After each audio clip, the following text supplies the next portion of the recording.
Hiya Fáilte, Canastá Shiv. Hi Fáilte, Canastá Shiv go léir. Misha Munter Deirdre. Agus is Misha Munter Síle.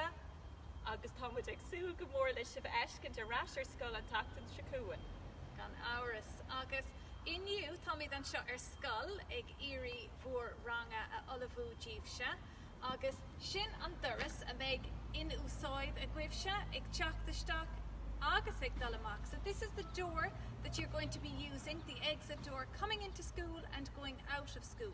We won't be using the other door. Agus sin an tríú doras má cóiríonn tú. If you count coming downwards, it's the first, second, third door. Agus siúla bí the stacanis chun for siomra ranga a haspáint díobh. So as seomach ní bheith ein lína sa clós, ní bheith ein súgra sa clós, bheith si bheith tacht díra go dtí an doras seo ar maidin, agus ag dolamach an doras seo ag dolawaile. Agus bheith an fógra sin na feiscint ar an inó. Fóra, Múntóirí Deirdre agus Síle. So bheith is a gcuibh céin doras. Now, taristach agus bheith ar bhór siomra táid an seo, táid ag glána agus ag agrú an siomra díobh.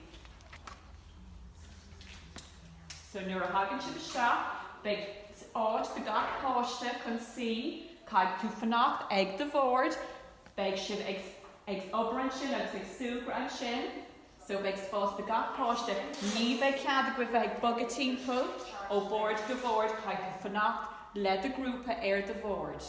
Tá sé sin anna hábhachtach. Anna hábhachtach. Agus gan áras, there'll be some things that will be changed, but there'll be lots of things that will still be the same.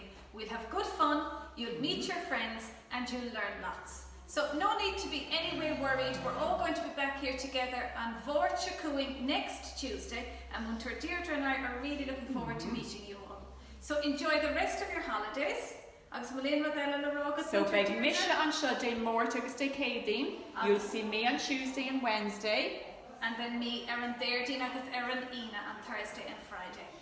So Fáilte when tanmh as an seachtain atá fágtha, you have a full week left, so enjoy it. And we can't wait to see you back here. Yes. In Nina for us.